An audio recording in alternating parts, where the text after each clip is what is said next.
Le 2 novembre, l'Église fait mémoire de tous les fidèles défunts.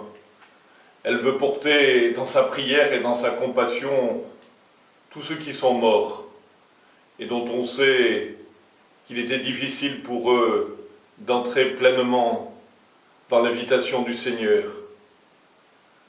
Alors on prie pour eux, non pas pour les garder dans le passé, dans nos souvenirs, mais au contraire, pour réaliser qu'ils sont devant nous, qu'ils nous précèdent, et qu'ils nous précèdent dans le plan de Dieu, dans le plan de son salut. Prier pour les fidèles défunts, c'est redire à Dieu notre confiance. L'Église catholique parle du purgatoire.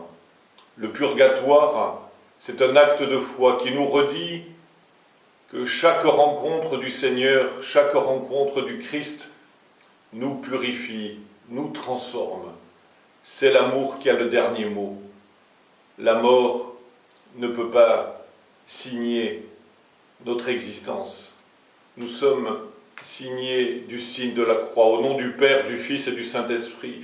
Et c'est ce que nous exprimons dans ce jour de commémoration des fidèles défunts.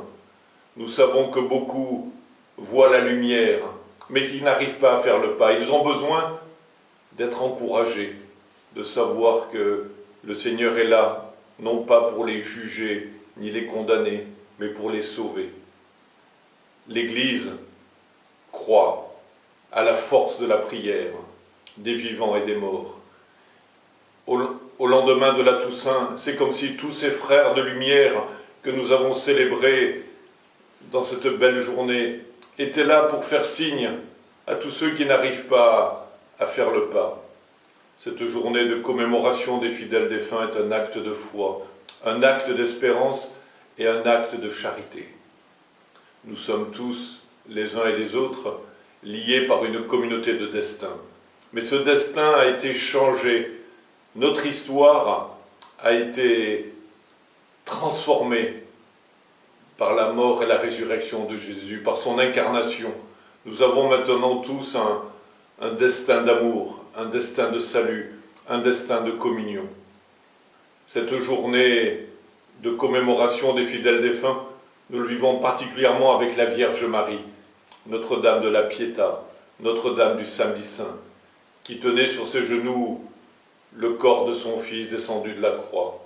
Marie, Mère de l'Église, nous invite, nous aussi, à porter dans nos bras la mémoire de tous ceux qui sont morts et de les présenter en refixant le ciel à la tendresse du Seigneur, à sa miséricorde.